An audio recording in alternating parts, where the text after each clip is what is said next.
আসসালামু আলাইকুম ওয়া রাহমাতুল্লাহ। আলহামদুলিল্লাহি রাব্বিল আলামিন ওয়াসসালাতু ওয়াসসালামু আলা রাসূলিহিল কারীম ওয়া আলা আলিহি ওয়া সাহবিহি ওয়া আহলি বাইতি আজমাইন, আম্মা বা'দ। Coalition for peace and justice in United Kingdom তাদের পক্ষ থেকে আয়োজিত আজকের এই সম্বর্ধনা সভায় উপস্থিত সম্মানিত ডিগনিটরিজ, সুধীমণ্ডলী, প্রবাসী বন্ধুগণ, সাংবাদিক ভাইয়েরা, আমি আল্লাহ তাআলার শুকরিয়া আদায় করি যে আমি আপনাদের সামনে আজকে হাজির হওয়ার সুযোগ পেয়েছি। আলহামদুলিল্লাহ, 4 মাস আগেও আমি চিন্তা করি নাই এত সুন্দর করে আপনাদের মুখগুলা দেখতে পারবো। মহান মাহবুদের শুকরিয়া আদায় করছি আরেকবার, আলহামদুলিল্লাহ। 3 তারিখও বিশ্বাস করি নাই বাংলাদেশের ভবিষ্যৎ কোন দিকে গড়াচ্ছে। 5 তারিখ যখন আমরা কতিপয় রাজনৈতিক দলের নেতৃবৃন্দ একত্রিত হয়েছিলাম সেনাপ্রধানের আহ্বানে, পরবর্তীতে বঙ্গভবনে একজন আরেকজনকে জিজ্ঞেস করছিলাম কেমনে কি হলো। সবার কথা একটাই ছিল, এটি স্বয়ং আল্লাহ করেছে। রাষ্ট্রবিজ্ঞানীদের সকল যুগ বিয়োগ ব্যর্থ করে দিয়ে অবৈধ আশা আকাঙ্ক্ষার ভেলায় যারা ভাসছিলেন তাদেরকে আল্লাহ রাব্বুল আমিন তাদেরকে যথেষ্ট এবং যথাযথ পাওনা তাদের হাতে তুলে দিয়েছে, আলহামদুলিল্লাহ। তবে আমি গভীর শ্রদ্ধার সাথে স্মরণ করব 2009 সালের 10 জানুয়ারি আওয়ামী লীগ ক্ষমতায় আসার পর থেকে শুরু করে 24 সালের 4 আগস্ট এমনকি 5ই আগস্ট পর্যন্ত তারা যাদেরকে হত্যা করেছে, আল্লাহ যেন তাদেরকে ক্ষমা করে দেন। যারা নিহত হয়েছেন আল্লাহ যেন তাদেরকে শহীদ হিসাবে কবুল করেন। তাদের পরিবারের অন্তরে আল্লাহ যেন প্রশান্তি দান করেন। আল্লাহ যেন তাদেরকে ধৈর্য ধরার তৌফিক দান করেন। এই হত্যাকাণ্ড শুরু হয়েছিল 9 সালের 25 এবং 26শে ফেব্রুয়ারি ঢাকার পিলখানায় তৎকালীন বিডিআর নামের প্যারামিলিটারি বাহিনীর সদর দপ্তরে 57 জন কমিটেড চৌকস দেশপ্রেমিক সেনা অফিসারকে হত্যা করার মধ্য দিয়ে, পাশাপাশি তাদের পরিবারের সদস্য এবং সদস্যদেরকেও নির্মমভাবে হত্যা করা হয়েছিল। এরপরে রাষ্ট্রীয় অতিথি ভবন যমুনায়, এখন যেখানে প্রধান উপদেষ্টার কার্যালয় করা হয়েছে, সেই জায়গায় তৎকালীন প্রধানমন্ত্রী খুনিদেরকে ডেকে উন্নত মানের মধ্যাহ্নভোজ দিয়েছিলেন, তাদেরকে রিমুনারেট করেছিলেন। দুটো ইনকোয়ারি কমিটি গঠন করা হয়েছিল, কোনোটাই জনগণ জানতে পারলো না যে ইনকোয়ারিতে কি এসেছে। ওই যে ওখান থেকে শুরু হলো খুনের রাজনীতি, বাংলাদেশের সেনাবাহিনীর মনোবল ভেঙে দেওয়ার অত্যন্ত হীন প্রচেষ্টা, একই সাথে বিডিআর বাহিনীকেও শেষ করে দেওয়া। এর পরের বছরই তারা আঘাত দিল বাংলাদেশ জামাত ইসলামের উপর। আমাদের উপর যখন আঘাত আসে, আমাদের জাতির বিবেকবান নেতৃবৃন্দ তারা উপলব্ধি করতে পারেননি যে এই আঘাতের ঢেউ কোথায় গিয়ে ঠেকবে। হয়তোবা অনেকে মনে করেছিলেন যাক, জামাত ইসলামের উপর দিয়ে যদি এরকম একটা ওয়েভ চলে যায় তাহলে দেশ বোধহয় শান্তি হয়ে যাবে। আমরা সেদিন অনেক বন্ধুকে বলেছিলাম যুদ্ধটা এখানে ঠেকান সবাই মিলে, আসুন একসাথে লড়াই করি, তা না হলে ফেসিবাদের কবলে সবাইকে পড়তে হবে। পরবর্তী পর্যায়ে যা হয়েছে তা জ্বলন্ত ইতিহাস। আমরা সেদিন বুঝাতে ব্যর্থ হয়েছিলাম, পারি নাই, এটা আমাদের ব্যর্থতা ধরে নিলাম। সেদিনকার লড়াইয়ে প্রবাস থেকে আপনারা আমাদেরকে শক্তি জুগিয়েছেন। প্রত্যেকটি অপকর্ম এবং জুলুমের বিরুদ্ধে আপনারা সোচ্চার হয়েছে। প্রতিবাদ জানিয়েছেন, আপনাদের পক্ষে সর্বোচ্চ যা করা সম্ভব তাই করেছেন। আমি এবং আমার দল আপনাদের প্রতি গভীর কৃতজ্ঞতা আদায় করছি, কিন্তু এর প্রতিদান দেওয়ার সামান্য কোনো শক্তি আমাদের নাই। যে মহান মনিবের হাতে এই প্রতিদান দেওয়ার শক্তি আছে, আমি দোয়া করি আল্লাহ তাআলা দুনিয়া এবং আখিরাত দুই জায়গায় আপনাদেরকে সম্মানিত করুন। শুধু কি আমাদের প্রতি আপনাদের এই সহানুভূতি ছিল? নিশ্চয়ই না, সারা দেশ এবং জাতির প্রতি ছিল। প্রতিটি অপকর্মের প্রতিবাদ আপনারা সময় মতোই করেছেন। অনেক অপকর্মের প্রতিবাদ আমরা দেশের ভিতরে থেকেও করতে পারিনি, কিন্তু সেই সময় আপনারা আপনাদের মুখ বন্ধ রাখেননি, আপনারা আপনাদের পা অচল করে দেননি। যেখানে যাওয়া দরকার সেখানে গিয়েছেন, যেখানে বলা দরকার সেখানে বলেছেন, যা করা দরকার তাই করেছেন। আরেকবার আমি মোবারকবাদ জানাই। সর্বশেষ, আমরা 15.5 বছর রাজনৈতিক দলগুলো জুলুম নির্যাতন জাতির উপরে নিষ্পেষণের প্রতিবাদ করেছি, কিন্তু আন্দোলনের সমাপ্তি আমরা টানতে পারিনি। সহজ সরল ভাষায় সত্যতা স্বীকার করতে আমার কোনো আপত্তি নেই। ত্যাগ আমাদের হয়তো অনেক করতে হয়েছে, অনেক মূল্যবান জীবন ঝরে গিয়েছে, অনেকে মৃত্যুবরণ করেছেন, লক্ষ লক্ষ মানুষের বিরুদ্ধে মামলা হয়েছে, দফায় দফায় জেলে গিয়েছেন, চাকরি হারা হয়েছেন, ঘর বাড়ি থেকে বিতাড়িত করা হয়েছে, কারো কারো ঘর দুয়ার বোল্ডোজার দিয়ে ভেঙে চুরমার করে দেওয়া হয়েছে। এই সবগুলা বাস্তবতা। কিন্তু আমরা এই আন্দোলনের প্রতিবাদের ফসল সরাসরি ঘরে তুলে আনতে পারিনি। আমাদের গর্বের সন্তানের, আমাদের ছেলেরা, আমাদের মেয়েরা এই বছরের 1 জুলাই থেকে যে আন্দোলনের সূচনা করেছিল, আলহামদুলিল্লাহ তাদের ডাকে জাতি সাড়া দিয়েছে, আপামর জনতান রাস্তায় নেমে এসেছে। জাতি ঐক্যবদ্ধ হয়েছে, জুলুমের বিরুদ্ধে বুক চিতিয়ে দাঁড়িয়েছে। সেই ছেলেটা ইতিহাসের আইকন হয়ে গেল, আমরা তার জন্য গর্বিত। আবু সাইদ ডানা মেলে বলেছিল, হয় আমার অধিকার দে, না হয় বুকে গুলি দে। অধিকার দেয় নাই, পরপর 3টা গুলি করে তাকে হত্যা করা হয়েছে। গরিবের সন্তান, 5টা ভাইয়ের মধ্যে কেউ প্রাইমারি লেভেল ক্রস করতে পারেনি। সে ছিল অসম্ভব ধরনের মেধাবী, বেগম রোকেয়া বিশ্ববিদ্যালয়ের একজন মেধাবী ছাত্র। তার বাতি নিভে গেল, তার পরিবার তার মুখের দিকে তাকাইয়া তাদের সংসারে আলোর কিছু জলকানি দেখতে চেয়েছিল, সে আলো নিভিয়ে দেওয়া হলো। শুধু কি সে একা?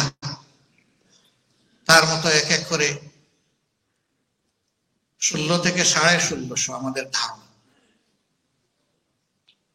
তাদেরকে হত্যা করা হলো। সেখানে 1.5 বছরের কুলের শিশু ছিল। এই একটা শিশু যদি জীবন পেয়ে আজকে জিজ্ঞেস করে আমি শিশু, আমার কি অপরাধ, কি জবাব দিবে তারা?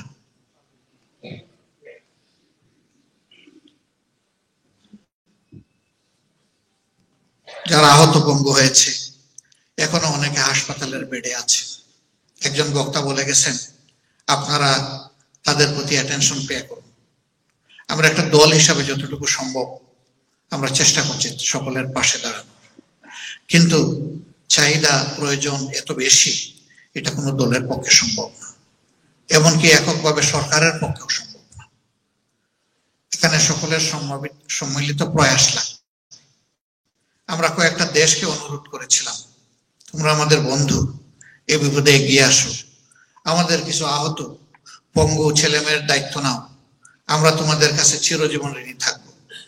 ইতিমধ্যে 2-3টা দেশ আলহামদুলিল্লাহ তারা ওয়ার্ম রেসপন্স শো করেছে, এগিয়ে এসেছে। আমরা আশা করি আরো বন্ধুরা এগিয়ে আসবেন, আমাদের পাশে দাঁড়াবেন। আমরা চিরদিন তাদেরকে শ্রদ্ধার সাথে স্মরণ করব। যেমন আমি আপনাদের প্রতি কৃতজ্ঞ, তেমন আমি এই দেশের সরকারের প্রতি কৃতজ্ঞ। এই পুরাটা জুলুমের সময় ধরে আমাদের কলিজার টুকরা অনেক যুবক যুবতী জুলুম নির্যাতনের কারণে দেশ ছাড়তে বাধ্য হয়েছে। এই দেশ তাদেরকে আশ্রয় দিয়েছে, তাদের দিকে হাত বাড়িয়েছে, তাদেরকে নাগরিকত্ব দিয়েছে। আমরা তাদের প্রতিও কৃতজ্ঞ। আমরা ইউকে সরকারকে আমাদের পক্ষ থেকে কৃতজ্ঞতা জানানোর পাশাপাশি আমরা বলবো, প্রিয় দেশে আইনের শাসন কায়েমে আপনারা আমাদেরকে সহায়তা করুন। আপনারা কোনো মিসক্রিয়েন্টকে, কোনো দুষ্কৃতিকারীকে মেহরবানি করে আপনারা প্রশ্রয় দেবেন না। যারা আমাদের টাকা লুণ্ঠন করে, চুরি করে আপনাদের দেশে পাচার করেছে, তাদেরকে আপনারাও পাকড়াও করুন, আর ওই টাকাগুলো আমাদেরকে ফেরত দিয়ে আপনারা আমাদেরকে সাহায্য করুন। এতে আমাদের দেশ এবং জাতি আপনাদের এই অবদান গভীর শ্রদ্ধার সাথে স্মরণ করবে। আমরা বিশ্বাস করি এখানে আইনের শাসন আছে, আইনের শাসনের প্রতি আমাদের শ্রদ্ধা আছে। আপনারা এইটুকু করবেন, আমরা আশ্বস্ত হতে চাই, আস্থা রাখতে চাই। সম্মানিত সুধী মণ্ডলী, আজকে আপনারা এসে আমাকে সম্মানিত করেছেন। আমাকে আপনারা সম্মানিত করেননি, মজলুমদের একজন ক্ষুদ্র প্রতিনিধি হিসাবে আপনারা সত্যিকার অর্থে 18 কোটি মানুষকেই সম্মানিত করেছেন। আমি মজলুমদের একজন মাত্র।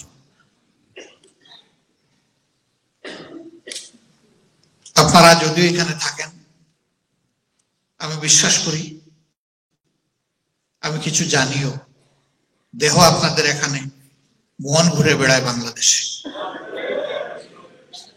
বাংলাদেশের কোনো ভালো কথা শুনলে আপনাদের মন প্রশান্তি ভরে ওঠে, আবার আমাদের কোনো দুঃখের কথা শুনলে আপনাদের চোখে পানি ঝরে। আমরা বলি যে আপনারা রেমিটেন্স যোদ্ধা, জাতীয় বীর, কিন্তু সেই মর্যাদাটা আমরা যেন দিতে পারি না। একজন মিডিয়া ব্যক্তিত্ব বলে গেছেন, আমরা দুনিয়ার সকল দেশে যেতে পারি কিন্তু বাংলাদেশে যাওয়ার সাহস করি না, ওখানকার পরিবেশ আমাদেরকে ওয়েলকাম করে না। আমি শুধু একটা ঘটনা আপনাদেরকে স্মরণ করাবো। রাসূল করিম সাল্লাল্লাহু আলাইহি সাল্লাম যে জায়গায় জন্ম নিয়েছিলেন, এই জায়গায় আল্লাহ তাআলা তার সর্বশ্রেষ্ঠ নিয়ামত আল কুরআন তার নবীর উপরে নাযিল করলেন। তিনি মানুষের মুক্তির জন্য, দুনিয়া এবং আখিরাতের সম্মান এবং সমৃদ্ধির জন্য, শান্তি কল্যাণের এই বার্তা নিয়ে তাদের কাছে গেলেন, কিন্তু তারা তো তার সাথে ভালো আচরণ করলো না। এমনকি তার আপনজন তার দুশমনে পরিণত হয়ে গেল। তাকে নানাভাবে কষ্ট দেওয়া হলো, নিপীড়ন করা হলো, তার অসহায় সঙ্গীদের উপর জুলুম অত্যাচার করা হলো,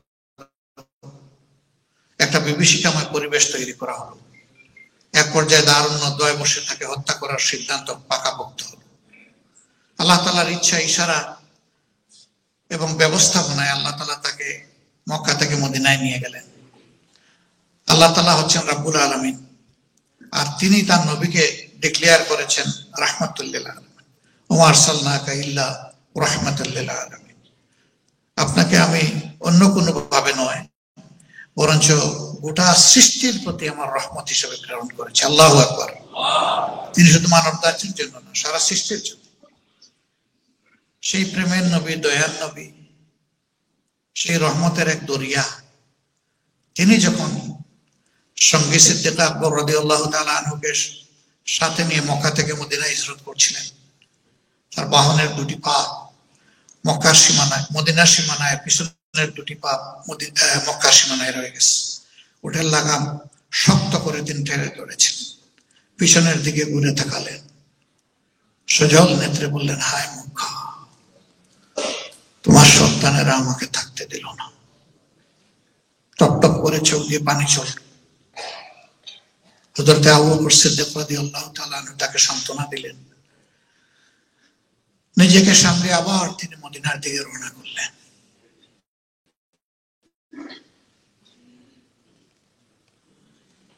যিনি সারা দুনিয়ার জন্য রহমত, জন্মভূমির জন্য তারও যে কলিজায় মোচড় দিয়েছে। আমরা তো সাধারণ মানুষ, আমাদের কলিজায় তো মোচড় লাগেই। আমি মনে করি এর তীব্রতা আমাদের চেয়ে আপনারা বেশি অনুভব করেন, কারণ আমরা ওখানে থেকে থেকে দেখে দেখে অভ্যস্ত হয়ে গিয়েছি। চোখের সামনে না থাকার কারণে ছোট বিষয় অনেক সময় বড় হয়ে চিন্তার জগতে ধরা দেয়। এইভাবেই আপনারা আমাদের পাশে হিমালয় পর্বতের মতো আছে, এটি আমাদের অনেক গর্বের।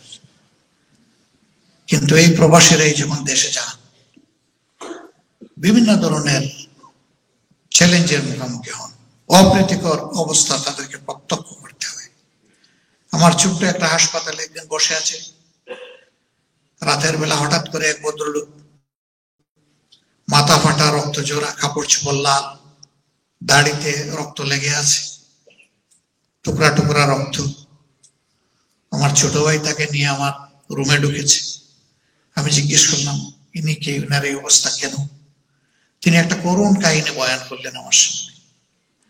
যাদেরকে ভালোবাসতেন, আপন ভাই, ভালোবেসে নিজের মাথার গায়ে পায়ে ফেলা অর্থ দিয়ে যাকে চেষ্টা করেছেন যে আমার চেয়ে আমার ভাই এবং তার পরিবার ভালো থাকুক, তার কাছ থেকে এমন একটা ট্রিটমেন্ট তাকে পেতে হয়েছে। আমি সব শুনে বললাম, ভাই আপনি কয়দিনের জন্য দেশে এসেছেন? তিনি বললেন, এসেছিলাম 1 মাসের জন্য।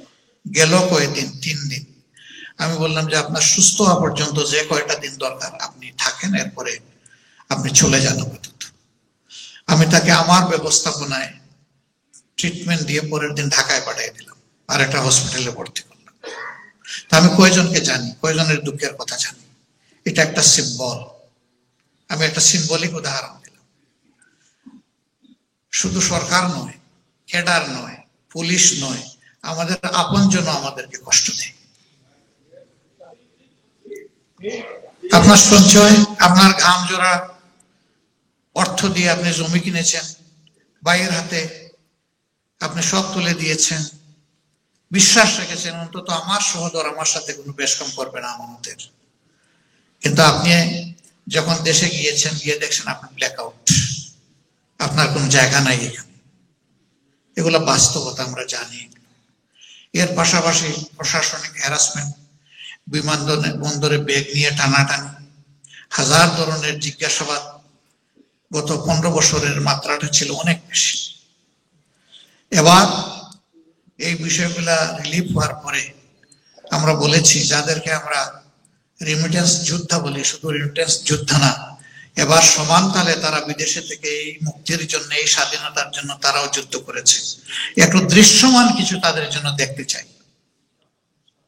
সরকার কথা দিয়েছিল যে আমাদের সীমিত সামর্থ্যের ভিতরে আমরা চেষ্টা করব। ইতিমধ্যে তারা একটা লাউঞ্জ ওপেন করেছে, এটি কেবল ঢাকায়। এই সার্ভিসটা আমরা চাই সব জায়গায় প্রোভাইড হোক।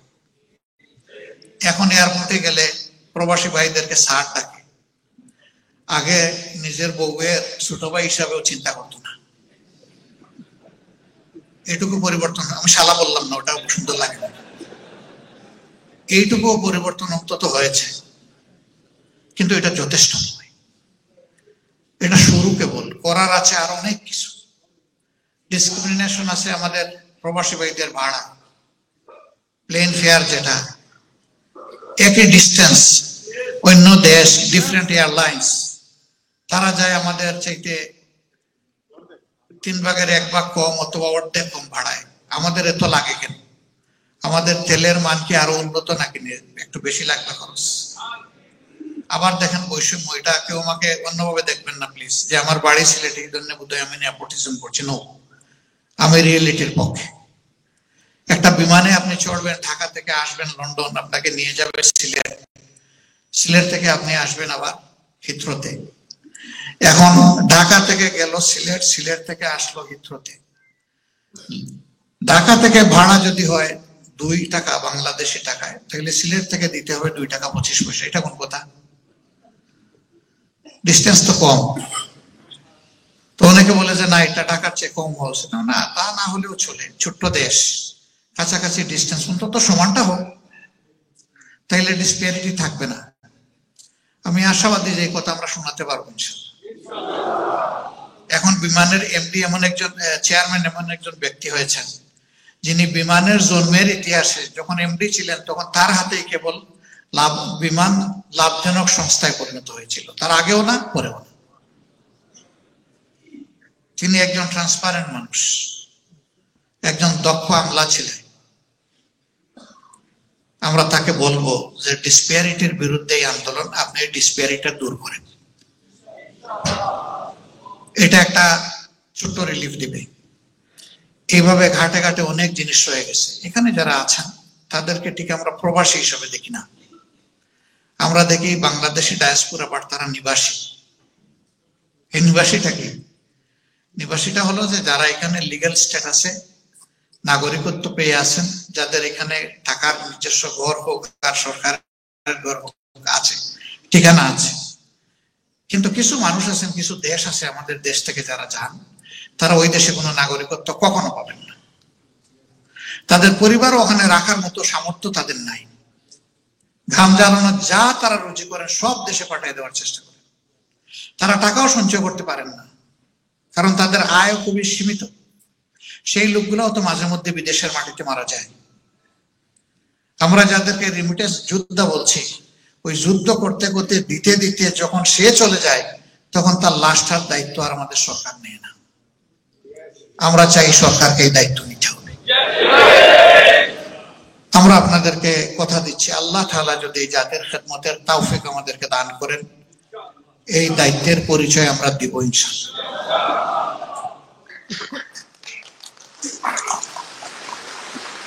আমাদের প্রবাসী বাংলাদেশিরা দুনিয়ার সকল জায়গায় আছেন, তারা কৃতিত্বের ছাপ রাখছেন সব জায়গায়, ভালো ভালো জায়গায়। সাংবাদিক বন্ধুটি বলে গেছে, আমরা অক্সফোর্ডে আছি, আমরা কেমব্রিজে আছি, আমরা লন্ডন ইউনিভার্সিটিতে আছি, আমরা হার্ভার্ডে আছি, আমরা সব জায়গায় কৃতিত্বের স্বাক্ষর রাখছি। কিন্তু আমাদের এক্সপার্টাইজ, আমাদের এই স্কিল আমরা আমাদের দেশের জন্য দিতে পারছি না।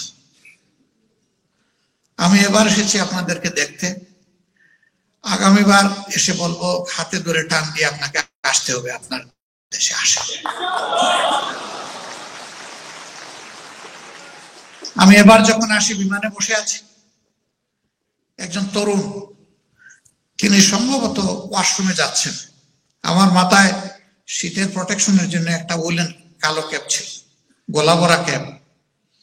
তো নজর পড়েছে, কিন্তু হি ইজ কনফিউজড। আমি বুঝলাম যে আমার মাঝে উনি কাউকে খুঁজছেন। আমি আস্তে করে টুপিটা খুলে ফেললাম। উনি বললেন আসসালামু আলাইকুম। এর আগে কিন্তু সালাম দিচ্ছেন না, উনি কনফিউজড। বললেন যে আপনি অমুক? আমি বললাম সম্ভবত। উনি বললেন আমি আমার মায়ের একটা মেসেজ আপনাকে কনভে করতে চাই। আপনার মায়ের মেসেজ? তিনি কি আমাকে চিনেন? হ্যাঁ, দূর থেকে চিনেন। তো উনি কি আমাদের প্রিয় সংগঠনের সাথে সংশ্লিষ্ট? বললেন জি না। বললেন আচ্ছা ঠিক আছে, আপনার এই মেসেজটা আমি শুনি। উনি বললেন আমার মা এবার আমাকে বলেছেন, তুমি অক্সফোর্ডের গ্রাজুয়েট, তুমি মাস্টার্স, তুমি একজন ইঞ্জিনিয়ার, তোমার স্কিল মিনারেল ইঞ্জিনিয়ারিং এ তুমি সেখানে দিবা কেন? ওখানে তোমার মতো লাখো মানুষ আছে ওই দেশকে বিল্ড আপ করার। আমার দেশে কে আছে? তুমি বেতন কত পাও? উনি একটা বেতনের কথা বলছে বাবা আমার এত বেতন লাগবে না, তুমি দেশে আসো, আল্লাহ তোমাকে এই দেশে পয়দা করেছে, তুমি এই দেশের খেদমত করো, এর 4 ভাগের 1 ভাগ বেতন হলে তোমার চলবে, অসুবিধা নেই। আমি জিজ্ঞেস করলাম মা কি করে? উনি বললেন একটা পাবলিক ইউনিভার্সিটির টিচার। আমি বললাম এই মায়ের পক্ষে এই কথা বলা সম্ভব? আপনার মাকে আমার পক্ষ থেকে শ্রদ্ধা জানাবেন। আমি যদি কোনোদিন সুযোগ পাই তার বাড়িতে গিয়ে আমি তার এই কথার জন্য শ্রদ্ধা জানিয়ে আসবো ইনশাআল্লাহ। তিনি বললেন না, কথা শেষ হয় নাই তো। আমি বললাম কি কথা রয়ে গেল? বললেন যে আমার মা বলেছেন আপনাদের মতো, বিশেষ করে আপনার সাথে যদি কখনো আমার ইন্টারাকশন হয়, আমি যেন এই মেসেজটা দিই যে শুধু টাকার রেমিটেন্স নয়, মেধার রেমিটেন্স আমাদের প্রয়োজন। আমি এই কথাটা আজকে একজন আইনজীবীর মুখে শুনলাম। গতকালকে আমার একজন বিজ্ঞ বন্ধু, এই দেশের আরেকজন সিভিল সোসাইটির ডিস্টিংগুইশ মানুষ, তিনিও একই কথা বললেন। আমি যেন সব কথাগুলোর মিল খুঁজে পাচ্ছি আলহামদুলিল্লাহ। Point to point, neck to neck মিলে যাচ্ছে সব। আমরা চাই আমাদের চিন্তা দেশের জন্য এক মোহনায় এসে একটা সমুদ্রের সৃষ্টি করব। আমরা ফ্রম ডে বিগিনিং বলেছি যে দেশ আমাদের, এখানে যদি কোনো বিশৃঙ্খলা সৃষ্টি হয় লস আমাদের। আমরা এই বিপ্লবের পরে বলেছি যে কথাটা এখানে এসেছে যে যদি মন্দির পাহারা দেওয়ার দরকার হয় তাহলে তো বুঝতে হবে মসজিদ অনিরাপদ। আর মসজিদ যদি নিরাপদ হয় তাইলে মন্দির কেন অনিরাপদ হবে? তারপরে আমরা জানি কিছু দুষ্ট আছে যারা সাবোটাইজ করবে। এদেরকে চেক দেওয়ার জন্য আমরা 6 তারিখ থেকে, পরিবর্তনটা 5 তারিখ, 6 তারিখ থেকে আমরা আমাদের ভলান্টিয়ারদেরকে বলেছি যে আপনাদেরকে ওখানে দিনরাত 24 ঘন্টা থাকতে হবে, যাতে বাংলাদেশকে অন্যায়ভাবে কলঙ্কিত করার সুযোগ কেউ না পায়। বিশ্ব যেন দেখে এত বড় পরিবর্তনের পর বাংলাদেশ ছিল শান্ত, বাংলাদেশ ছিল সুশৃঙ্খল। আলহামদুলিল্লাহ, বড় কোনো দুর্ঘটনা ঘটে নাই, ছোটখাটো ঘটেছে। কেন? যাদের ক্ষেত্রে ঘটেছে এটা এই কারণে নয় যে তিনি একজন মুসলমান, এই কারণে নয় যে তিনি একজন হিন্দু, বরঞ্চ এই কারণে যে তিনি একজন সন্ত্রাসী ছিলেন। তবে হ্যাঁ, সন্ত্রাসীকেও কেউ আইন হাতে তুলে নিয়ে নিজেই শাস্তি করো, এটাও আমরা চাই না। আমরা চাই কেউ যদি সন্ত্রাস করে, অপকর্ম করে, লুটেরা হয়, দুর্নীতিবাজ হয়, খুনি হয়, ইজ্জত লুণ্ঠনকারী হয়, তাহলে আইনের মাধ্যমে আমরা তার প্রতিকার চাই। সেই ক্ষেত্রেও 15.5 বছর ধরে আইনের নামে যে তাণ্ডব জাতির উপর চালানো হয়েছে, আমরা ওইটাও চাই না। আমরা চাই যে ন্যায় বিচার নিশ্চিত হোক। যদি ন্যায় বিচার নিশ্চিত হয় তাহলে অপরাধীদের স্বাদ মিটে যাবে ইনশাআল্লাহ, এবং ভবিষ্যতে কেউ অনুরূপ অপরাধ করার সাহস করবে। ন্যায় বিচারের দাবিটা এখানে। ভিকটিম কিংবা ভিকটিম ফ্যামিলি তাদের প্রতি অন্যায়ের প্রতিকার পাবে, আর আগামী দিনে কেউ এই ধরনের কাজ করার সাহস করবে না। আমরা সেই দিনই বলেছি, আমরা গিয়েছি, বিভিন্ন মন্দিরে গিয়েছি, বৌদ্ধ মঠে গিয়েছি, তাদের সাথে বসেছি, আবার আমাদের আঙ্গিনায় তাদেরকে দাওয়াত করেছি, তারা এসেছেন, তাদের নিয়ে বসেছি। আমরা বলেছি আপনারা আপনাদেরকে মাইনরিটি ভাবেন কেন? একই দেশে জন্মগ্রহণ করে আমি কিভাবে মেজরিটি হই আর আপনি কিভাবে মাইনরিটি হন? এটা তো আপনার ইচ্ছে, আপনি এই দেশে জন্ম নেন নাই, আমার ইচ্ছে আমি জন্ম নেই নাই, আল্লাহ তাআলা জন্ম দিয়েছেন। সুতরাং আমরা নাইদার মাইনরিটি নর মেজরিটি, উই নিড ইউনিটি। এটা তারা কবুল করেছে, তারা আশ্বস্ত হয়েছে। এবার দুর্গাপূজা বানচাল করার জন্য একটা অংশ উঠে পড়ে লেগেছিল, বৃহত্তর হিন্দু জনগোষ্ঠী এটাকে ঘৃণা ভরে রিজেক্ট করেছে। আমরা তাদেরকে ধন্যবাদ জানাই। তাদেরই একজন নেতা বলেছে আমরা ভালো আছি, কিন্তু একটা দেশ কেন মিথ্যাচার করতেছে আমাদেরকে নিয়ে আমরা জানি না। সেই গোবিন্দ প্রামাণিক, তার বক্তব্য আপনারা অনেকে শুনেছেন। এই বক্তব্য তো তাকে কেউ শিখিয়ে দেয়নি, তিনি এরকম বক্তব্য দিতে তো বাধ্য ছিলেন না। তিনি সত্যটা তুলে ধরেছেন। হ্যাঁ, আমাদের সাথে 18 কোটি মানুষকে রাখবো ইনশাআল্লাহ। আমরা কোনো ধর্মের কাউকে বাদ দেওয়ার পক্ষে নাই। আমরা সবাইকে নিয়ে আমরা দেশ গঠন করতে চাই ইনশাআল্লাহ তাআলা। আমাদের যে যুবকদের বুকে গুলি ছোড়া হয়েছে, আমরা আপনাদের মাধ্যমে এই যুব সমাজকে কথা দিচ্ছি, আল্লাহ তাআলা যদি আমাদেরকে সুযোগ তৈরি করে দেন, আমরা যুবকের হাতকে বেকারের হাত বানাবো না ইনশাআল্লাহ। আমরা যুবকের হাতকে কর্মীর হাত বানাবো ইনশাআল্লাহ, এবং সেই কর্মী হবে জাগতিক, মানবিক এবং নৈতিক গুণাবলী সম্পন্ন। আমরা ট্যালেন্ট চাই, বাট আমরা ইভিল ট্যালেন্ট চাই না। আমরা ফেয়ার ট্যালেন্ট চাই, অনেস্ট ট্যালেন্ট চাই, নোবেল ট্যালেন্ট চাই। এর ক্রাইসিস আমাদের জাতিতে আছে, এই ক্রাইসিস ফুলফিল করতে চাই। আচ্ছা, কর্মীর হাত বানাইলাম, আর কি চাই? আমরা এবং আমাদের কবরের দূরত্ব ধরে নেওয়া যায় যে কমে আসছে। এই জাতিকে যা দেওয়ার হয়তো বা আমাদের জীবনে চেষ্টা করেছি, কতটুকু পেরেছি আল্লাহ ভালো জানেন। যেটা পেরেছি সেটা আল্লাহর দান, যেটা পারি না এটা আমাদের দুর্বলতা। এখন আমরা আমাদের তরুণদের হাতে এই সমাজ তুলে দিতে চাই। আমরা 5 তারিখ বঙ্গভবন থেকে বের হয়ে আমরা বলেছি যে এই চেঞ্জের মূল কৃতিত্ব আল্লাহ রাব্বুল আলামিনের, যিনি আসমান জমিনের মালিক। জমিনের কৃতিত্ব 18 কোটি মানুষের, আর আন্দোলনের নেতৃত্বের কৃতিত্ব আমাদের ছেলে মেয়েদের। আমরা তাদেরকে আমাদের প্রতিপক্ষ বানাতে রাজি নই। তাদেরকে আমাদের বুকের পাঁজরের ভিতরের কলিজা হিসাবে দেখতে চাই ইনশাআল্লাহ। পিতা হিসাবে, অভিভাবক হিসাবে তাদেরকে যদি সম্মান দিতে পারি, আল্লাহর দরবারে শুকরিয়া আদায় করব এবং নিজে সম্মানিত হব। সেই বাবাই আসল বাবা, যে বাবা তার সন্তানের অগ্রগতি উন্নতি দেখলে খুশিতে তার বুকটা ফুলে ওঠে। আর ওই বাবাটা অপদার্থ, যে তার সন্তানের কৃতিত্ব সহ্য করতে পারে না। আমরা ওই অপদার্থ বাবা হতে চাই না।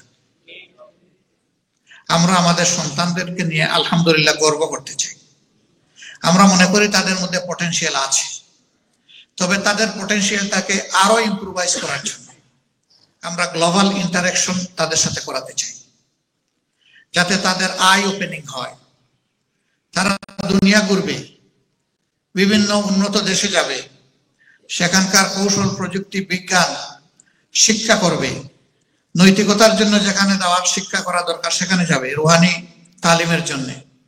এইভাবে তারা সমৃদ্ধ হয়ে তাদের হাত দিয়ে, স্কিল হ্যান্ডে তারা দেশটাকে আপন মনে গড়ে তুলবে ইনশাআল্লাহ। আমরা এমন একটা সোসাইটি চাচ্ছি, যেই সোসাইটিতে যারা করাপশন করতে চায় তাদেরকে এই সোসাইটি ঘৃণা করবে এবং নির্বাসনে পাঠাবে। যারা ওই বেতন নিয়ে সন্তুষ্ট থাকবে না, তাদের প্রতি সাফ জবাব থাকবে, না পোষায় আমার মতো তুমি চলে আসো, এখান থেকে সরে আসো। যার দক্ষতা আছে এবং যেইটা নিয়ে পারবে আমরা তাকেই ওখানে পৌঁছাতে চাই। যদি আমরা আমাদের বাজারকে সহনশীলতার ভিতরে আনতে পারি, ইনফ্লেশন যদি আমরা কমাতে পারি, মানুষের জন্য যদি সবকিছু আয়ত্তের ভিতরে থাকে এবং মাথা যদি ঠিক থাকে, তাহলে ইনশাআল্লাহ সমাজে দুর্নীতি থাকবে না, ঘুষ থাকবে না। তবে মূল জায়গাটা মাথা। এ মাথা কারা? এরা আর কেউ নন, এরা রাজনীতিবিদ। এই জায়গা যদি পরিচ্ছন্ন হয়, ইনশাআল্লাহ সমাজ পরিচ্ছন্ন হয়ে যাবে। এই জায়গা যদি ডার্টি থাকে, সমাজকে কেউ পরিচ্ছন্ন করতে পারবে না। আপনারা দোয়া করবেন আমাদের জাতীয় নেতৃবৃন্দের মাথাটা যেন আল্লাহ পরিষ্কার করে দেন। আমি আলাদাভাবে কাউকে বলি নাই, ইনক্লুডিং আই মাইসেলফ। আল্লাহর এই সাহায্য আমরা সবার জন্য চাই। আমাদেরকে মাঝে মাঝে সাংবাদিকরা প্রশ্ন করেছেন, কিছুটা আমাদের হাসান ভাই বলেছেন, প্রশ্ন করে যে লোকে বলে একটা পারসেপশন যে যদি আপনাদের হাতে দেশ পরিচালনার দায়িত্ব যায়, তাহলে আপনারা মহিলাদেরকে সুযোগ দিবেন না, স্পেস দিবেন না। আমি বললাম আরে খোলা করে বলেন যে ঘরে রেখে বাইরে তালা মেরে আমরা চলে যাব। কই যে অনেকটা এরকমই পারসেপশন। আমি বললাম যে দেখেন, এটা মিসকোট করা হচ্ছে। মানুষের জীবনের সবচেয়ে বড় ঝুঁকিপূর্ণ কাজ হচ্ছে যুদ্ধ। রাসূল করিম সাল্লাল্লাহু আলাইহি সাল্লাম যুদ্ধের ময়দানেও আমাদের মাদেরকে নিয়ে গেছেন। উহুদের ময়দানের কঠিন পরিবেশে কিছুটা সামান্য সময়ের জন্য আমাদের কিছু দুর্বলতার কারণে একটা ভয়ানক পরিস্থিতির সৃষ্টি হয়েছিল। শত্রু আল্লাহ রসুলকে হত্যা করার জন্য তার কাছাকাছি চলে গিয়েছিল। শত্রুর তীর আসতেছে, নেজা, বল্লম, বর্ম, খঞ্জর আসতেছে। এই সময় একজন মা চতুর্দিকে ঘুরে ঘুরে আল্লাহ রসুলের জন্য ঢাল তৈরি করেছিলেন, হযরত নুসাইবা রাদিয়াল্লাহু তাআলা। আমরা আবু সুফিয়ানের স্ত্রী, তিনি ওই সময় ঈমান কবুল করেন নাই, এই জন্য এই নামে আমি ডাকলাম। পরবর্তী পর্যায়ে তিনি আবু সুফিয়ান রাদিয়াল্লাহু তাআলা। তার স্ত্রী হিন্দা অত্যন্ত কঠিন হৃদয়ের মানুষ ছিলেন। সেই উহুদের যুদ্ধের সেকেন্ড ইন কমান্ড রাসূল করিম সাল্লাল্লাহু আলাইহি সাল্লামের কলিজার টুকরা চাচা পাহলান হযরতে হামজাকে খুন করার পর তার বুক ছিঁড়ে সেখান থেকে টান দিয়ে কলিজা বের করে চিবিয়েছিলেন। রাসূল করিম সাল্লাল্লাহু আলাইহি সাল্লাম যখন কাবার চত্বরে উটের উপর থেকে জেনারেল অ্যামনেস্টি ঘোষণা করলেন, দলে দলে পুরুষরা প্রথমে এসে তার কাছে শপথ নিলেন, এরপরে মহিলারা আসলেন, কিন্তু একজন আসে না, তিনি হচ্ছেন হিন্দা, আবু সুফিয়ানের স্ত্রী। তার কাছের লোকেরা জিজ্ঞেস করলো, তুমি যাচ্ছ না কেন? কয়ে, আমি কি পাগল না তুমি পাগল, আমি যাব? কেন? কয়ে যে মোহাম্মদ সবাইকে যদি মাফ করে আমাকে ক্ষমা করবেন, আমি যে জঘন্য কাজ করেছি। এরা জবাব দেয়, মোহাম্মদকে কখনো জীবনে তুমি মিথ্যা কথা বলতে শুনেছ? ওয়াদা ভঙ্গ করতে দেখেছ? আমানতের খেয়ানত তিনি কখনো করেছেন? তিনি যা বলেছেন শতভাগ সত্য বলেছেন, তিনি কখনো মিথ্যা বলতে পারেন না। আসো তোমাকে নিয়ে আমরা তার কাছে যাব।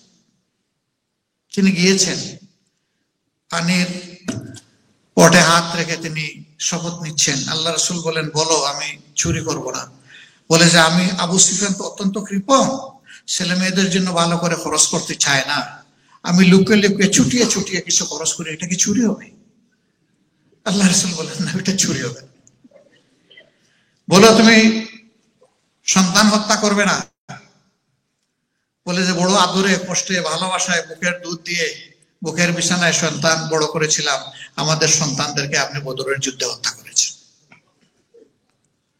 আল্লাহ রসুল একটা একটা করে বলেন, আর সে একটা একটা করে কুতর্ক করে, আর আল্লাহ রসুল হাসতেছেন, তাকে বায়াত দিচ্ছেন। বায়াত শেষ হওয়ার পরে উনি চলে গেলেন। খেয়ারকুম ফিল জাহিলিয়াতে খেয়ারকুম ফিল ইসলাম। কঠিন যুদ্ধে রসুলের সাহাবীদের পা থরথর করে কাঁপছে শত্রুর আঘাতে। একটু সময়ের জন্য পিছনের দিকে মুখ করেছিলেন, বাঘিনীর ডানা মেলে চিৎকার দিয়েছেন, সাবধান, কোন মুমিন পিছনের দিকে যাবে না, রাস্তা একটাই এবং তার সামনের দিকে হয় শহীদ না হয় বিজয়, মাঝখানে কিছু নেই। আলহামদুলিল্লাহ, সবাই ফিরে গেলেন, যুদ্ধ শুরু হলো, তুমুল যুদ্ধ। শেষ পর্যন্ত আল্লাহ তাআলা তাদের হাতে, মুমিনদের হাতে বিজয় দান করলেন। ইকরামা ইবনে আবু জাহাল বাবার মতো পাল্লা দিয়ে রাসূল করিম সাল্লাল্লাহু আলাইহি ওয়াসাল্লাম এবং মুসলমানদের শুধু বিরোধিতা করেন নাই, নির্যাতনা করেছেন।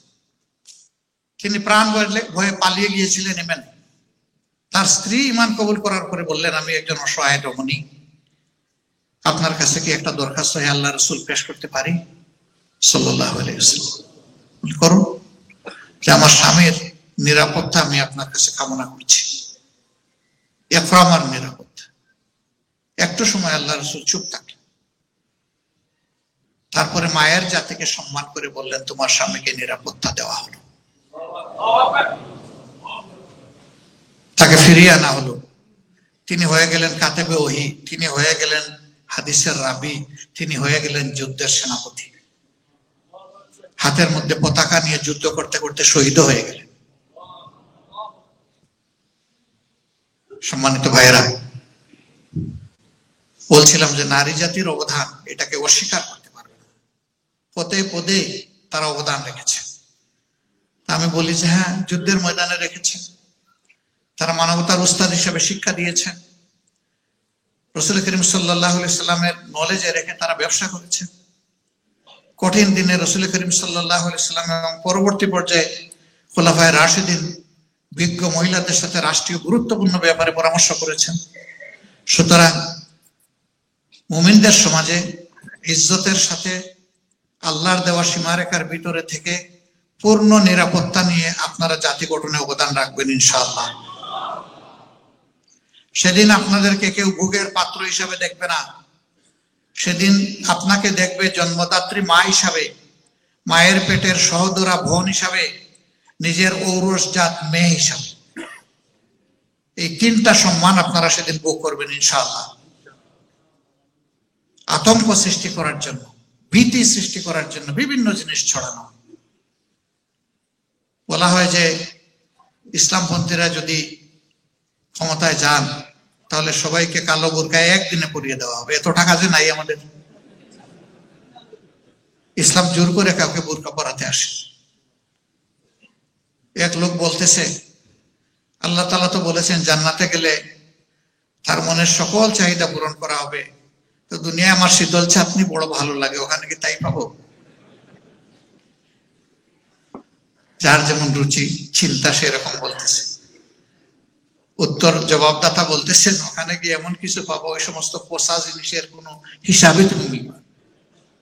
কোনো খেয়ালই থাকবে না তোমার। ইনশাআল্লাহ তাআলা লাজিম আল্লাহর দেওয়া বিধান, যে আল্লাহ শুধু মানুষ নয়, সমস্ত সৃষ্টির স্রষ্টা, তার চাইতে বড় কোনো কারিগর নাই, আমাদের বড় কোনো শুভাকাঙ্ক্ষী নাই। তিনি যে আইন দিয়েছেন, এই আইনকে আসলে শ্রেষ্ঠত্বের মর্যাদা আল্লাহ নিজেই রেখেছেন। এই আইন সকলের জন্য উপকারী হবে ইনশাআল্লাহ। তবে রাষ্ট্রের সাথে যদি কেউ বিশ্বাসঘাতকতা করে সেটা ভিন্ন, তার ওইটার ফসল সে ভোগ করবে। আদারওয়াইজ সকল ধর্মের মানুষ নিরাপত্তার সাথে, তার সম্মানের সাথে তার নাগরিক অধিকার গুলা সে ভোগ করবে। আমরা বৈষম্যহীন একটা সমাজ চাচ্ছি, কিন্তু সমাজের সর্বত্র বৈষম্য। আজকে খুব খুশি হয়েছে, এখানে কোনো চেয়ারম্যান নাই, ফুল দিয়ে সাজানো হয় নাই, বিরাট ভাবে বড় বড় চেয়ার রাখা হয় নাই। আমরা আলহামদুলিল্লাহ ওয়াল আর সেম এন্ড সিমিলার। এটা একটা বৈষম্যহীনতার একটা বাস্তব নমুনা ডেমনস্ট্রেশন আজকে আপনারা দিয়েছেন, আপনাদেরকে সেলিউট।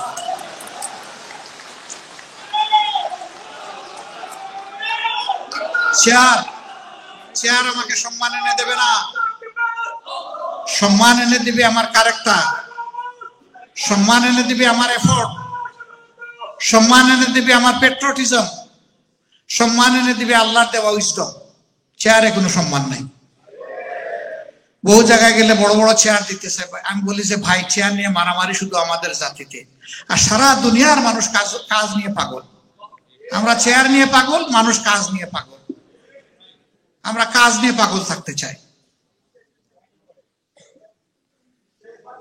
আলহামদুলিল্লাহ, আল্লাহ তাআলা বাংলাদেশে যত নিয়ামত দিয়েছেন, সবচেয়ে বড় নিয়ামত হচ্ছে আল্লাহ আমাদেরকে একটা রিচ পপুলেশন দান করেছেন। এরা দুনিয়ার সব জায়গায় অবদান রাখছে, এদের হাতের ছোঁয়ায় দুনিয়ার বহু জায়গা বদলে যাচ্ছে। আর আমরা তাদের হাতের মর্যাদা দিতে পারছি না বলে আমরা নিজেরা বদলাতে পারছি না। আমরা বিশ্বাস করি এই রিসোর্স আমাদের জন্য আল্লাহর এক নিয়ামত, আমরা এটাকে কাজে লাগাবো ইনশাআল্লাহ। সর্বশেষ বলতে চাই যে আমরা একটা মানবিক বাংলাদেশ চাই। হিংসা, প্রতিহিংসা, জিদ, হটকারিতা, মিথ্যাচার, ধোঁকাবাজি, এগুলা কোনো ব্যক্তিকে সম্মান এবং শান্তি দিতে পারে না। এটার থেকে বের হয়ে জাতিকে আসতেই হবে। এই জন্য আমরা বলি ভাই, ধর্ম যার যার, দলও যার যার, কিন্তু দেশটা তো আমাদের সবার। এই সবার দেশকে আসুন সবাই মিলে আমরা একসাথে গড়ে তুলি, এবং জাতীয় স্বার্থের ব্যাপারে আমরা যেন দলাদলি ভাগ বিভক্তি না করি। আমি স্লোগান দিচ্ছি, ব্যক্তির চেয়ে দল বড়, দলের চেয়ে দেশ বড়। আর যখন কাজের ময়দানে যাব, কথা বলবো, তখন প্রমাণ করব দেশের চেয়ে দল বড়, দলের চেয়ে আমি বড়। তাহলে কেমনে হলো এটা? আমাদের সমাজে কিন্তু অনেক ক্ষেত্রে সেটাই প্রিভেইল করছে। এটা রাজনীতির সেটব্যাক। আমরা রিয়েলাইজ করা দরকার যে আমি শুধু জ্ঞানী আর বুদ্ধিমান, বিচক্ষণ, আর সমস্ত মানুষ বোকা, এটা ভাবার কোনো কারণ নেই। সমস্ত মানুষকে আল্লাহ বিবেক দিয়েছেন, সে তার বিবেক দিয়ে চিন্তা করে। সম্মানিত বন্ধুগণ, কয়েকদিন আগে ব্যবসায়ী ভাইদের একটা মিটিং এ আমি দুটি কথা বলেছিলাম। সেই কথার একটা অংশ ছিল যে যারা অপরাধ করেছে জনগণ তো তাদেরকে দেখেছে,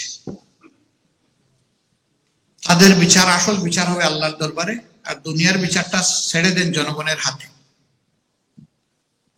এবং তাদেরকে শুধুমাত্র বিভিন্ন ভাবে দায়ী করে একটু শক্ত কথাবার্তা বলা, আমি অবশ্য শব্দ একটা ব্যবহার করেছি, আপনারা শুনেছেন, এটা বারবার বলার প্রয়োজন নেই। কথা যদি মিথ্যা হয় তাহলে 100 বার বলতে হয়, সত্য হলে একবারই যথেষ্ট। এরা ফেসিবাদী, আত্মস্বীকৃত ফেসিবাদী, এটাই তাদের পরিচয়। এটা বারবার বলার দরকার নাই, এটা সত্য, এটা প্রতিষ্ঠিত সত্য। এরা গণহত্যাকারী, চোখের সামনে মানুষ হত্যা করেছে, যার সন্তান হত্যা করা হয়েছে, যার মেয়ে হত্যা করা হয়েছে, যার স্বামীকে হত্যা করা হয়েছে, তার বাবাকে হত্যা করা হয়েছে। তাদের ন্যায্য বিচার পাওয়ার অধিকার আছে। এই জন্য আমরা চাই যে এদের বিচার যথাযথ, একজনও যেন এসকেপ করতে না পারে। সিমিলারলি দেশের মানুষকে চোখে ধুলা দিয়ে দরবেশের মতো কথা বলে দেশের সম্পদ যারা চুরি করে বিদেশে যারা পাচার করেছে তাদেরকেও এর চাইতে আরো কঠিন ভাবে পাকড়াও করা হবে। কারণ এরা মানুষের রিজেকের উপরে হাত দিয়েছে, লাথি মেরেছে। এদের কারো কোনো ক্ষমা নাই, ক্ষমার কোনো সুযোগ নেই। বিচার হতেই হবে। এই লোকেরাই তো কয়েকদিন আগে বেরোচ্ছেন আমাদের উপর যখন স্টিম রুলার চালিয়েছেন যে বিচার বিভাগ স্বাধীন আর আইন সবার জন্য সমান। তো স্বাধীন বিচার বিভাগটা কেমন ছিল একটু দেখেন তো। স্বাধীন আয়নাগর বানিয়েছিলেন না, যান না, অন্তত 2-1 রাত থাকেন সেখানে। ওখানে তো খাওয়ার বিল দিতে হবে না, আপনাকে বেডের ভাড়াও দিতে হবে না, থাকেন। আমরাও তো থাকছি, ভালোই লাগছে, খারাপ না। আপনারা রাখছিলেন আমাদের। অবশ্য আমাকে লোকেরা জিজ্ঞেস করে জেলের অভিজ্ঞতা কেমন, আমি বললাম না কই তো, আমি তো জেলে ছিলাম না। তাইলে কি ছিলেন আপনি? 15 মাস যে সর্বশেষ কোথায় ছিলেন? বলে হ্যাঁ ছিলাম একটা জায়গায়। জেল তো ওইটা মানবতার কল্যাণের জন্য শত্রুরা শিবে আবি তালিবে যাদেরকে বন্দী করেছিল, লাইফ লাইন কেটে দেওয়া হয়েছিল, খাদ্য বন্ধ, পানীয় বন্ধ, কাপড় চোপড় বন্ধ, কোনো কিছু সেখানে যেতে দেওয়া হবে না, মেডিসিনও ঢুকতে দেওয়া হবে না। একটা পর্যায়ে যা সাথে করে নিয়েছেন সব শেষ হয়ে গেছে। রাসূল করিম সাল্লাল্লাহু আলাইহি ওয়াসাল্লাম তার সঙ্গী সাথীদের এরপরে তারা কি করেছে? ঘাস, গাছের পাতা, জিতা গাছের ছাল, এটাও যখন শেষ হয়ে গেছে, শুকনা বস্তু কামড়িয়েছেন, এমনকি পেটের ক্ষুধায় মরা পশুর শুকনা হাড্ডিও তাদেরকে চিবোতে হয়েছে। That was jail, that was prison. এর তুলনায় এগুলো কিছুই না।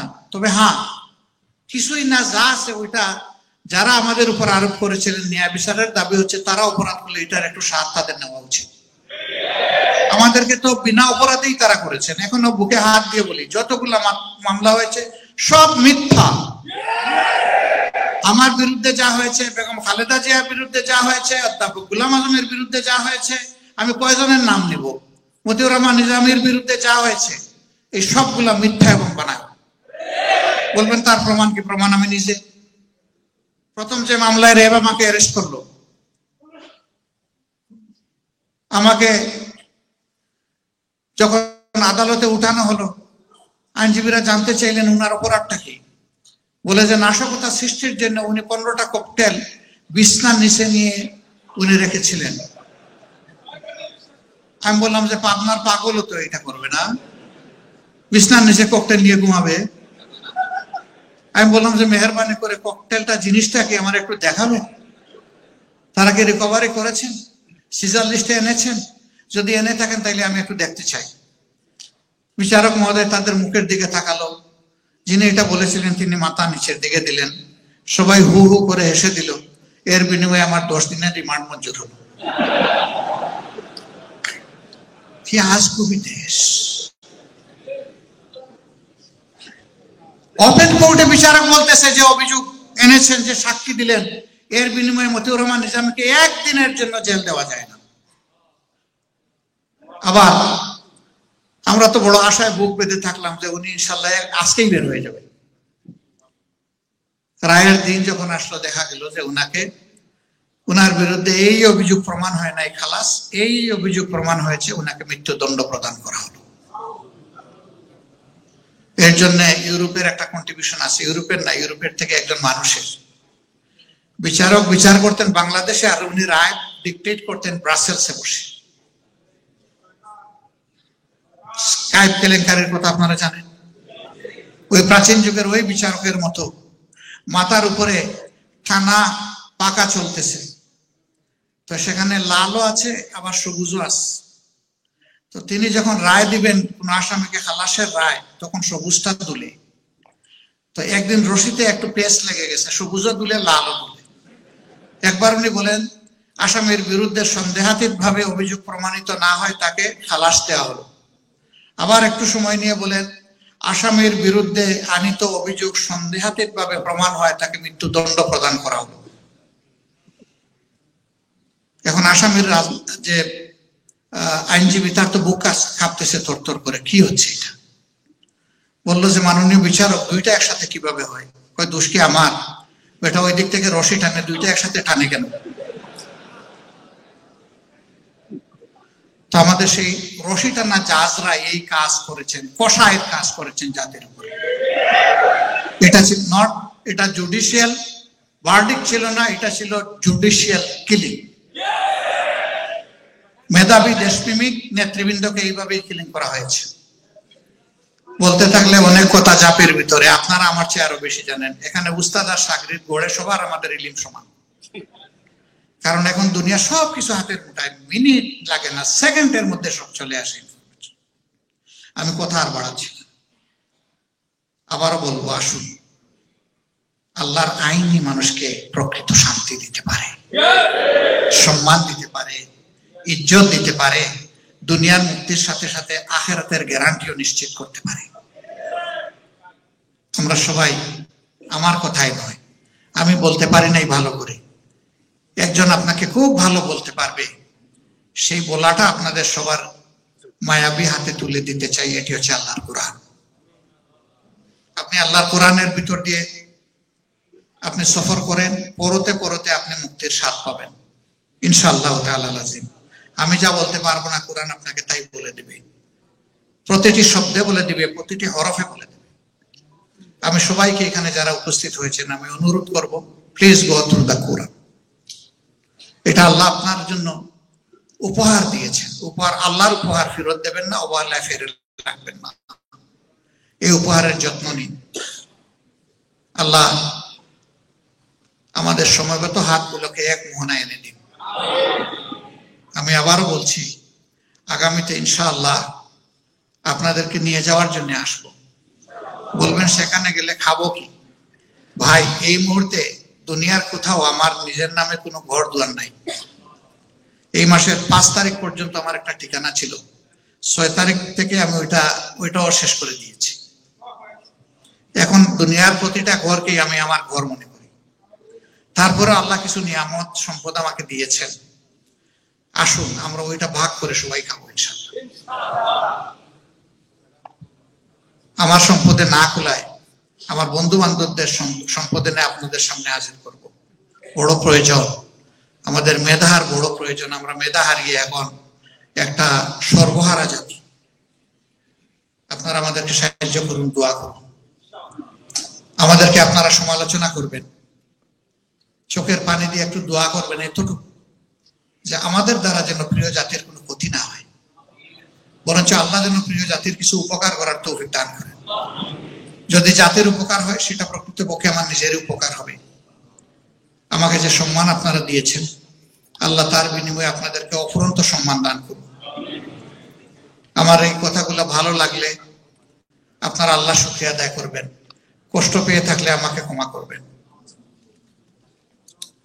আল্লাহ আপনাদের হায়াতে, আপনাদের সুস্বাস্থ্যে, আপনাদের রিজেকে, আপনাদের ইজ্জতে, আপনাদের জ্ঞানে, আপনাদের উইজডমে, আপনাদের পরিবারে আল্লাহ তাআলা তার রহমত, বারাকা এবং নুসরা এনায়েত করুন। প্রিয় দেশের জন্য আপনারা দোয়া করতে বলবেন না। দেশ আমাদের সবার, চোখের পানি দিয়ে দোয়া করবেন। এই প্রত্যাশা রেখে আপনাদের মাধ্যমে আপনাদের বন্ধু মহলের কাছে আমার সালাম পৌঁছানোর জন্য, কৃতজ্ঞতা পৌঁছানোর জন্য আপনাদেরকে অনুরোধ রেখে আমি আমার কথা এখানে শেষ করছি। আল্লাহ হাফিজ। বাংলাদেশ জিন্দাবাদ। আসসালামু আলাইকুম ওয়া রাহমাতুল্লাহি ওয়া বারাকাতুহু।